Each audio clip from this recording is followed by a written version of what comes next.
Loss ഏഞ്ചലസും അതിന്റെ പരിസര പ്രദേശങ്ങളും കാട്ടുതീയിൽ അമർന്നിരിക്കുകയാണ്. ലോസ് ഏഞ്ചലസ് സിറ്റിയിലേക്ക് ഫയർ എത്തിയിട്ടില്ല. പക്ഷെ ഇങ്ങനെയുള്ള കാറ്റ് തുടരുകയാണെങ്കിൽ ഒരു പക്ഷേ അവിടെയും എത്തുമെന്നാണ് നമുക്കറിയാൻ പറ്റുന്ന വിശേഷം. ഞാൻ ഇന്നലെ സാന്റാ മോണിക്ക ഏരിയയിലൊക്കെ പോയിരുന്നു. ഞാൻ താമസിക്കുന്ന പ്രദേശത്ത് വളരെയധികം കാറ്റും അവിടെ കറണ്ട് ഇല്ലാത്ത സ്ഥിതിയൊക്കെ ഉണ്ടായിരുന്നു. ഇപ്പൊ കറണ്ട് എല്ലാം വന്നിട്ടുണ്ട്. എന്നാലും ലോസ് ഏഞ്ചൽസിന്റെ പസഫിക് സമുദ്രത്തോട് ചേർന്നുള്ള ഭാഗങ്ങളായ സാന്റാ മോണിക്ക, അതുമല്ലെങ്കിൽ ബ്രന്റ്വുഡ്, ടൊപ്പങ്ക കാനിയന്, മാലിബു, അങ്ങനെ ആ ഒരു പ്രദേശത്താണ് ഈ ഫയർ അവിടെ ഒഴിപ്പിക്കൽ നടന്നിരിക്കുന്നത്. ഇതുമായിട്ട് ബന്ധപ്പെട്ട് ഞാൻ മലയാളത്തിൽ കുറച്ച് ചാനലുകളും യൂട്യൂബേഴ്സിന്റെ ഒക്കെ വീഡിയോസ് കണ്ടു. അവരിതിനെ താരതമ്യപ്പെടുന്നത്, സാമ്യം നൽകുന്നത് ഗാസയില് അമേരിക്കയും ഇസ്രയേലും കൂടി ബോംബ് ചെയ്യുന്നതിന്റെ ശിക്ഷയായിട്ട് ദൈവം അമേരിക്കയ്ക്ക് കൊടുത്തതാണെന്നാണ് പറയുന്നത്. ഈ സുഡാപ്പികളോട് എനിക്ക് പറയാനുള്ളത്, ഈ കത്തിപ്പോയ വീടുകൾ മുഴുവനും ഇവിടുത്തെ നമ്മൾ പറയില്ലേ ഇടത് സാംസ്കാരിക നായകര്, ആ വിഭാഗത്തിൽപ്പെട്ടവരാണ്. അവര് ഇവിടുത്തെ ഹോളിവുഡുമായിട്ട് ബന്ധപ്പെട്ട എഴുത്തുകാര്, ഡെമോക്രാറ്റിക് പാർട്ടി, ഇടത് ഇസ്ലാമിസ്റ്റുകൾ, പാലസ്തീനെ പറ്റി കരയുന്ന ഒരു ആൾക്കാരുണ്ടല്ലോ, അയ്യോ പാലസ്തീൻ കുഞ്ഞുങ്ങൾ എന്ന് പറയുന്ന കരയുന്നവരുടെയാണ് ഈ വീടുകളൊക്കെ കത്തിയിരിക്കുന്നത്. ഞാനൊക്കെ പാവപ്പെട്ട ഒരു $2-3 ലക്ഷം ഒക്കെ വീട്ടിൽ താമസിക്കണം. ഞാൻ എങ്ങനെയെങ്കിലും എൻ്റെ വീടൊന്ന് കത്തിയിരുന്നുണ്ടെങ്കിൽ ഇത്തിരി ഹോം ഇൻഷുറൻസും വാങ്ങി പോകാം എന്നുള്ള രൂപത്തിൽ നിൽക്കുന്നവരാണ്. പക്ഷെ തീയൊക്കെ അവിടെയാണ് കത്തുന്നത്. കത്തിയതൊക്കെ വലിയ പാലസ്തീന് വേണ്ടി നിൽക്കുന്ന ഇടത് ഇസ്ലാമിസ്റ്റുകളുടെ വീടുകളാണ്. അവിടെ വൻകിട അറബികള് കൊണ്ടുവന്ന് വീടുകൾ വാങ്ങിയിട്ട് നമ്മുടെ ഇന്ത്യയിലെ ഇന്ത്യൻ സിനിമാ മേഖലയിലുള്ളവര്, പണക്കാര് ഒക്കെ വീടുകൾ വാങ്ങുന്ന പ്രദേശം, പണക്കാരുടെ പ്രദേശം, അവര് കടലിന് ചേർന്ന് വാങ്ങുന്ന വീടുകളാണ് ഈ കത്തിപ്പോയിരിക്കുന്നത്. തന്നെയുമല്ല, ദൈവത്തിന്റെ ശിക്ഷ പാലസ്തീന് വേണ്ടി നിൽക്കുന്നവരെയാണോ ദൈവം ശിക്ഷിച്ചത് എന്ന് വേണം സംശയിക്കാൻ.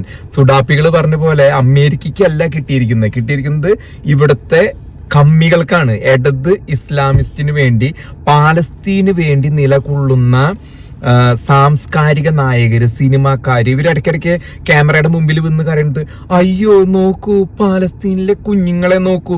നമ്മുടെ നാട്ടിലെ മൗദൂദി ചാനൽ ലൈനിലുള്ളവരാണ് ഈ ബിവർലി ഹിൽസിലൊക്കെ താമസിക്കുന്നവര്.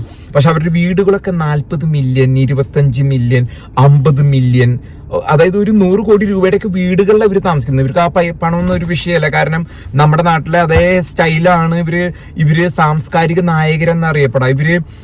ഇവിടെ ഒബാമയുടെ കൂടെ, അല്ലെങ്കിൽ ജോർജ് സോറോസിന്റെ കൂടെ, രാഹുൽ ഗാന്ധിയുടെ കൂടെ ഇങ്ങനെയൊക്കെ വികാരങ്ങൾ പങ്കിടുന്നവരാണ്. ഒപ്പം തന്നെ ഇവര് നല്ല അഭിനേതാക്കളാണ്. ഇവരിപ്പോ പലസ്തീനിലോ ഗാസയിലോ ഒരു ബോംബ് വീണ അപ്പൊ ഇവർക്ക് കരയാനറിയാം. അവര് വന്നിരുന്നിട്ട് കരയും, അയ്യോ പാവം പാലസ്തീനികൾ എന്നൊരു പ്രസ്താവന പുറപ്പെടുവിക്കും.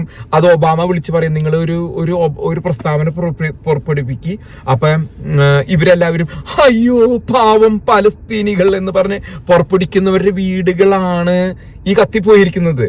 അപ്പോ സുഡാപ്പികൾ മനസ്സിലാക്കേണ്ടത്, ദൈവം ആർക്കാണ് ഈ ശിക്ഷ കൊടുത്തിരിക്കുന്നത്? പാലസ്തീന്റെ കൂടെ നിൽക്കുന്ന അമേരിക്കയിലെ ആൾക്കാർക്കാണ് ശിക്ഷ കൊടുത്തിരിക്കുന്നത്. ഇനി 10 ദിവസത്തിനുള്ളിൽ ഏറ്റവും വലിയ പാലസ്തീനെ ശിക്ഷിക്കുന്ന ആള് അധികാരത്തിൽ കയറാൻ പോകുന്നുള്ളൂ. പിന്നെ നമ്മൾ താരതമ്യപ്പെടുത്തുമ്പോ ഗാസയില് കത്തിയ പോലെയാണ് അമേരിക്കയിൽ കത്തിയെന്നാണ് ഒരു സഹോദരൻ, അനിൽ മുഹമ്മദ് എന്ന് പറഞ്ഞ സഹോദരൻ ഒരു വീഡിയോ ചെയ്തത്. ഗാസയില് ജനങ്ങൾ അണ്ടർഗ്രൗണ്ട് ടണലുകൾ പണിതിട്ട് അവിടെ നിന്ന് ഭീകരാക്രമണം നടത്തുന്നത്. ഇവിടെ ബിവർലി ഹിൽസിലൊന്നും ആരും ടണല് പണിതായിട്ട് അറിയില്ല. അവര് വലിയ വീടുകളൊക്കെ പണിതിട്ടുണ്ട്. പക്ഷെ അതൊക്കെ കത്തിപ്പോയി. അവര് പലസ്തീന് വേണ്ടി നിന്നത് കൊണ്ടാണോ കത്തിപ്പോയെന്നുള്ള ഒരു സംശയമാണ് ഇവിടുത്തെ ജനങ്ങൾ ഇപ്പൊ ഇത് ചെയ്യുന്നത്. കാരണം പലസ്തീന്റെ കൂടെ ഗാസയുടെ കൂടെയൊക്കെ നിന്ന് ഉഡായിപ്പ് പരിപാടികളായിട്ട് വന്ന് അയ്യോ പാവം സമാധാനത്തിന്റെ മതക്കാരെ തല്ലല്ലേ എന്നൊക്കെ പറയുന്നവർക്കാണ് ഇപ്പൊ കിട്ടിയിരിക്കുന്ന ഈ ഒരു ശിക്ഷ മുഴുവനും. അപ്പൊ ഇതിനു വേണ്ടി ഞാനിപ്പോ ഇതിനെ പറ്റി പറഞ്ഞ സുഡാപ്പികളോട് പറയണ്, കത്തിയത് മുഴുവനും നല്ല പണക്കാര്, അറബികളുടെ വീടുകൾ, അറബികളൊക്കെ ആ ഏരിയയിൽ കുറെ വീടുകൾ വാങ്ങിയിട്ടുണ്ട് ബിവർലി ഹിൽസിലൊക്കെ, കോടാനുകോടിയുടെ. അവർക്കൊന്നും പണം വിഷയമല്ല. പക്ഷെ കത്തിയത് മുഴുവനും ഇങ്ങനെയുള്ള ആൾക്കാരുടെ, പാലസ്തീന് വേണ്ടി നിന്നവരുടെ വീടുകൾ മുഴുവൻ കത്തിപ്പോയി. ഞാൻ നേരത്തെ സൂചിപ്പിച്ച Obama team, George Soros, Rahul Gandhi belt ഉണ്ടല്ലോ, ഒരു കമ്മ്യൂണിസ്റ്റ് ബെൽറ്റ്, ഇടതുപക്ഷ ചിന്താഗതിയുള്ള പലസ്തീനോടൊപ്പം കരയുന്ന അവരുടെ വീടുകളൊക്കെയാണ് കത്തിപ്പോയിരിക്കുന്നത് എന്ന് അറിയിക്കാൻ വേണ്ടിയാണ് ഞാൻ ഈ വീഡിയോ ചെയ്യുന്നത്.